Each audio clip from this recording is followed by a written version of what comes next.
रोहितचे पालक. मुलग्याचे माझं कॉलेज चालू असताना घरी पहिल्यापासून भरतीचं स्वप्न होतं, पण त्याला योग्य मार्गदर्शन मिळत नव्हतं. घरी अभ्यास करायचा, परंतु त्याला जी ग्रीप लागते ती त्याला मिळत नव्हती. मग त्याचा रोहितचा एक मित्र समर्थ गुरव, तो 5-6 महिने ह्या अकॅडमीत होता, परंतु त्यांना आम्हाला माहिती नव्हतं. परंतु आणि रोहितनं पण सांगितलं नाही की समर्थ ह्या अकॅडमीत सराव करतो. नंतर काही दिवसांनी त्याच्या घरातून आम्हाला समजलं की रोहित समर्थ ह्या अकॅडमीत सराव करतो, रोहितचा का पाठवलं नाही. नंतर आम्ही रोहितच्या मागे लागून इथं योद्धा अकॅडमी बघितलं. आम्ही सरांचं भेट घेतली, तर सरांनी पण तो आम्हाला आत्मविश्वास दिला की तुम्ही कोणतीही काळजी करू नका, यावर कोणतीही अडचण येणार नाही.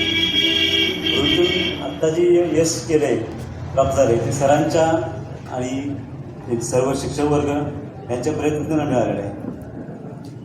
आणखीन एक माझे तुम्हाला सांगायचं मत आहे की रोहितचं अग्निवीरबरोबर CRP क्लबवरून त्याला ॲडमिशन मिळालेलं आहे. त्याचं ज्यावेळी मेडिकल होतं, तो पहिल्यांदा त्याला 1 पॉईंट मिळाला मेडिकलला. तो रिमेडिकलला त्याला 3-4 दिवसांनी बोलवलं होतं. त्यासोबत समर्थ गुरव हा 3 दिवस सलग 2 दिवस सलग त्या अकॅडमी सेंटरच्या बाहेर तसंच होता. त्यानं नाश्ता केला की नाही, आम्ही तो जवळपास मी बघितलं ते अकॅडमी त्या सेंटरच्या जवळपास नाश्त्याची सोय पण नव्हती. त्यामुळं मी समर्थचं मनापासून आभार मानतो. त्यांना जी साथ दिली मित्राला, त्याचं मी मनपूर्वक आभार आहे.